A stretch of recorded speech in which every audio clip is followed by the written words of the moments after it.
Okay, today we're talking to Clare Shepherd. Clare, would you like to introduce yourself? I would. Thank you, Emily. I'm Clare Shepherd. I'm a nutritional therapist and I specialise in women's health, particularly through the menopause years. Perfect. So today we're going to talk about weight gain, which so many women struggle with during this phase of life. So can you explain to us in simple terms why our bodies want to hang on to weight while we're going through the perimenopause? Yes, okay. I do understand how frustrating this weight gain can be. I hate actually saying to women, there's a certain inevitability about your body shape changing. I mean, that sounds really, really mean because I really want to give people confidence and hope that yes, they can retain that body of their 30 when they were 30 with all those ripped muscles, and before children, if you've got children, took their toll, etc., etc. But there, sadly, there is a certain inevitability, and there's two main reasons for that. Well, there's probably three actually, but let's explore those anyway. So, number one is as we get older, we do tend to be more sedentary. We don't exercise and move as much as we did when we were younger, and there's possibly lots of reasons for that. Now, it's not everybody, but as a general rule of thumb, or even a rule of thumb, but as a generalization, it does seem to be that we move less and with less intensity as we get older. So that's also going to contribute. We are more stressed as we approach middle age. We have all the symptoms of perimenopause coming upon us, and that can be extremely stressful and cause a lot of anxiety, because if we don't understand what's happening to our body, then that stress can actually contribute towards us reaching out for comfort food. And we all know what the comfort food or drink may possibly be. So we might be having more of those sugars and refined carbs and the cakes and the lovely red wine and the fantastic gin and tonic. So, it might not seem like a lot, but when you look at it, just those few extra can actually make a significant difference. And of course, that adds to our fat cells. So here we have a scenario where fat cells are come into play. Raised cortisol, the stress hormone, allows our body, I'm struggling a little, so I want to really condense this for you and not go into a 6-hour lecture. Raised cortisol encourages fat cells to be stored in the body. And within fat cells, there are estrogen receptors. And as our estrogen levels drop throughout the perimenopause and menopause years, the body wants to hang on to the estradiol, the estrogen that it has got, because it knows how important it is for our skin and our bones and our heart and everything else. So it's less inclined to let go of those fat cells as we're aging and our estrogen levels are actually fluctuating. So whatever you've done in the past, you may find that the exercise that you did in the past or the diet that you followed in the past may not be working for you now. And this stubborn fat won't actually change, won't actually go. So briefly, that's why we change shape. And you'll notice that even with the slimmest of women, that their body shape changes. Their waist doesn't perhaps go in as much, and they might get wider front to back. Our breasts get more matronly, as I call it. We do tend to store estrogen in these fat cells in various parts of the body where the body thinks it's safe. So it's not doing it to, really annoy and frustrate us. It's actually doing it because it thinks it's the best thing for us. We just don't like it. Yeah, and I suppose we don't like it because we've been told, we've had the message all the way through our 20s and 30s that being larger is bad somehow, and so when suddenly we're out of control of this, it feels quite scary, doesn't it? It does feel scary, and the media really have an awful lot to answer for where that's concerned. We are all unique. We are all different sizes. We are meant to be different sizes and shapes. There is no I'll say this so often, there's no one size fits all where this is concerned. If you exercise appropriately, if you eat a balanced diet, right, both of them right for this time of your life, because what we're doing now is not what we did when we were toddlers or going through puberty or in our childbearing years. Well, in perimenopause, you often are in childbearing years. I'm just way past that. So you have to make changes that are appropriate for that time in life. And so you have to embrace that and just accept it in a way that this is a change, this is a transition, things are going to alter, and you will become the person and the weight that you're meant to be. Absolutely. So in terms of balanced diets that people, I hate the word should, I was about to say should be eating, but that's terrible. What would you encourage somebody who wants to put the best nutrients into their body to nourish their body and support it through this phase to help the hormones just be as happy as possible? What sort of foods would you suggest? That's a really, really good question. And again, I'll try and keep that really brief for you. I think if I had to give some tips in order, I would say, first of all, manage your stress, because as I mentioned, stress contributes towards the retention of fat cells in the body. So I know that's not diet, but you know, you have to deal with that first. Absolutely. And stress also contributes towards digestive disorders. Now, you can have the best diet in the world, but if you can't absorb and utilize those nutrients, then you're not going to be doing the best that you can for yourself. So certainly look after your stress, and then look after your digestive system. Lots of digestive issues that people suffer with. Some need different sorts of approaches, but on the whole, just make sure that you get enough fibre in your diets, really, to keep things moving. If things are moving too fast, then ignore that. That's a whole nother scenario. So stress and digestion. And then the next thing to look at is really, really important. And I know that the vast majority of women that I work with think they're drinking enough water, but actually they're not drinking enough water. So drinking at least 2 litres of water per day is absolutely essential.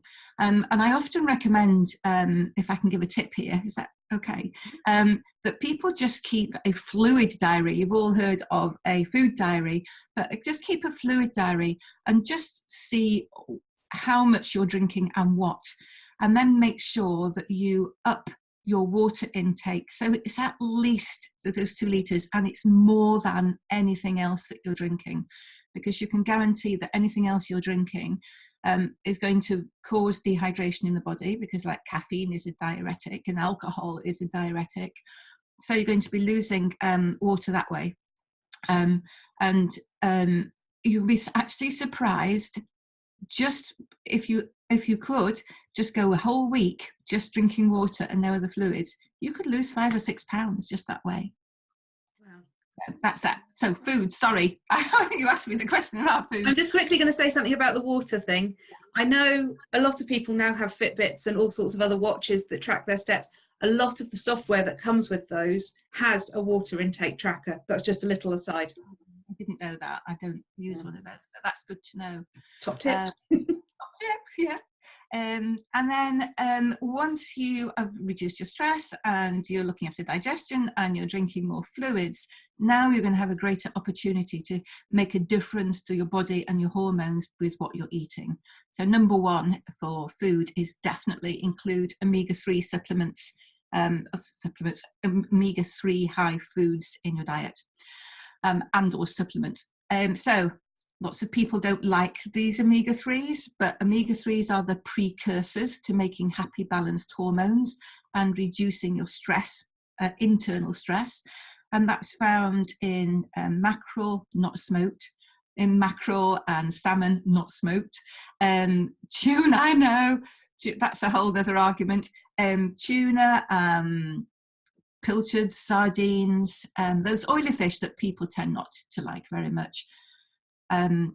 it's in nuts and seeds, but not in as great a proportion. And there's an omega essential fat in avocados. So just mentioning the oily fish and the avocados and the nuts, and people will be going, oh yes, but they're full of calories. You know, I can't have those, I'm sinning or pointing or not carbing or whatever it is that you're following at the moment. But I really want to reassure people that in the right balance, and you don't need a huge amount, but in the right balance, those fats are used for metabolic purposes, and they are absolutely essential for our life. They are not used for fat storage and fuel. So getting those in your diet is absolutely essential. And then you can then look on tweaking the balance of the nutrients that you receive, that you're taking in, and that's really simple to do. I trained for 3 years to tell you this. Really simple to do. Make sure that 70% of your diet comes from natural foods. So that's the foods that nature provides for you. And make sure that it comes in a rainbow of colours. So most people buy only the same 11 to 17 ingredients every week in the supermarket. Maybe you're one of them. It's so easy, isn't it? You know, you get used to making certain meals, and if you've got a family, for them, and you haven't got the time, so you go around the supermarket, you know where everything is, and you throw everything into your trolley, and you come home, and without thinking, you produced a spag bol. You know, that's the way we work, and but it limits our ability when we do that week in, week out. That limits our ability to get the broad range of nutrients that we actually need to help create that harmony inside the body. So there, 70% of foods from nature. That's so true. And I'm sure anybody else watching this is going to be going, God, I do. I just go around the supermarket on autopilot and I pick up the same veg and the same fruit and the same packets of whatever. Yeah, so we want to have reduced stress. Yeah. Which, just to quickly cover that off, we're not talking about people leaving their job and walking away and suddenly going off to live as a hermit under a rock. We're talking about managing it, aren't we? We're talking about actually putting yourself first, really. Gosh, absolutely. And that's so hard for us as women, isn't it? And midlife is tough. We're expected to work for another 20, 30 years, depending on whatever age you are. Oh, I should add, proud old age pensioner here. I received my first state pension payment yesterday. God, I'm so old. Anyway, you're the first person I've told. Yeah, so it's managing stress in midlife. So we're working for longer. We've got children possibly, or growing older, or teenagers. They might even be younger if you're an older mother. You have children who may be leaving home, so you've got empty nest syndrome. You've got aging parents. They might be sick. You might be caring for them. You might be reassessing your relationships in your life as all these things change. So it's a massive, massive change. And with all those things going on, it's really hard to put ourselves first, really hard. It's really hard to say no, and to say no without guilt. So it's stress awareness is the first thing to do, is see where your stress levels are, identify those, and then see where you could actually get help with that particular stress. You know, can you ask for help? And again, as women, we tend to carry on regardless, and we'll cope because we're so good at it. Just throw something else at me and I'll do it. So yeah, it's identifying them and knowing to ask for help. So even like menopause symptoms, if you're in the workplace, it's knowing that you can turn to somebody and explain, you know, this is how I'm feeling today. This is what's happening to me at the moment. You know, can we work together to make this easier, to benefit both, you know, me and you as, you know, as a business. So it's having that courage, and that can be really quite hard, putting ourselves higher up the priority list, because we're important. We are. And I think if there's one thing that all of us can learn from this transition period in our life, it's that this is when we start to step into us being more important in the pecking order. And actually the fact that so much stress is often around and is contributing to the hormones being out of kilter and therefore the weight gain can be a really strong signal to start letting things go. It can be it can, but letting go is hard. Yes. No, it is really hard to let go, and taking that first step to let go outside of our comfort zone, even though we know something's bad for us, it's not serving us or anything like that, we might acknowledge that, but then taking that first step to create change is can be the hardest thing to do. It's like stepping into an abyss, isn't it? Yep. But even though you know that you're not going to fall, taking that step over that gap is just really huge. But I can, hand on heart, tell people that it is worth that step. There's no question that it is, hard as it is worth doing. And you know what? The more you do it, the easier it becomes. Absolutely true. More congruent with yourself. You have a better relationship with yourself because you're serving yourself and not serving others all the time. And actually, it's one of those things that when you're in the middle of the stress, it feels as though there's no way out, and your body's getting bigger and you're craving all the comfort food, and you can't, and I speak from personal experience here, you can't see a way out of it. And actually, as you say, once you take that first step to thinking, even if it's just downloading a meditation app onto your phone and earmarking 10 minutes a day to do that, and just say, no, I'm sorry, those 10 minutes are just for me. Because once you've found 10 minutes, you can probably push that to half an hour over the course of the day, can't you? So it might be that you can have 10 minutes doing a meditation app, 10 minutes going out for a walk, and 10 minutes just curled up with a book or whatever. And actually across the whole day, those 3 little 10 minutes can have such an impact on the stress levels, can't they? Absolutely.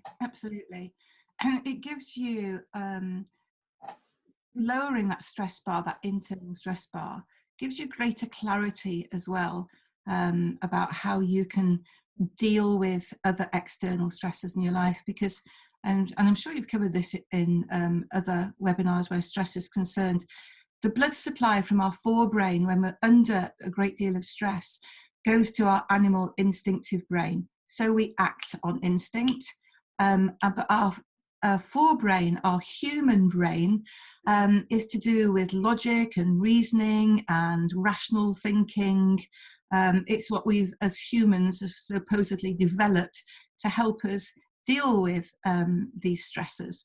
But of course, when we're constantly running around all the time and we're upset with what we're doing to our own bodies, because I would imagine most people know that they shouldn't be eating that whole cake or the whole packet of biscuits, but they know that one would be okay, but the packet really is not going to help them. Or they open the bottle of wine and before it evaporates they finish the lot. I think we all know that this is that we do these things, and we're all guilty. I don't know anybody who's not guilty of that at some stage in their life. So it's like a self-destruct button, and we need to interrupt that pattern somehow to allow us to nurture ourselves with that 70% of food from nature. So just quickly, if somebody has found that this weight gain's come on and they've addressed the stress, but they're still feeling uncomfortable in their new shape, what are your thoughts on people following slimming diets? I'm not talking about just changing dietary food, but what's your thought on slimming diets? Okay, I'm going to be really polite. So diet to me, this is, my personal opinion, diet to me implies deprivation, hard work, and short-term gain. Short-term, it might be long-term gain, but I don't think anybody would argue with me really that at the end of following anybody who's followed a diet that they haven't put that weight back on, and possibly more. It's 90 or 99%, I'm not sure which, guaranteed that will happen. But they can serve a purpose. So for someone who is very overweight and for health reasons needs to cut that weight down, and we all need to be a reasonable weight for our health, and to cut that weight down, it can serve a purpose. But to continue living your life counting sins or points or macros or whatever, how stressful is that? To continually live your life knowing that, you know, you can't have that avocado or you can't have that piece of salmon because it's so many points, when in your head you know that it's going to help you in your health and your hormones. How wrong is that? It's just wrong. So if you have to do it for health reasons, then please do, because I think, you know, that is definitely serves a purpose. But then learn what you need to do to change not your diet but your lifestyle, your nutrition, to take forward. Because, you know, 76% of 60-year-olds are on 2 or more prescription drugs. 38% are on 5 or more. And most of those are for preventable or manageable disease if action had been taken early enough. So, you know, this is, I think that the menopause years is the last opportunity we have to be able to take control of our life and health, to allow us to live that vibrant life beyond menopause. Though the average age for women is now 83, you know, we might live into our 90s, but I want to live my best life into my 90s.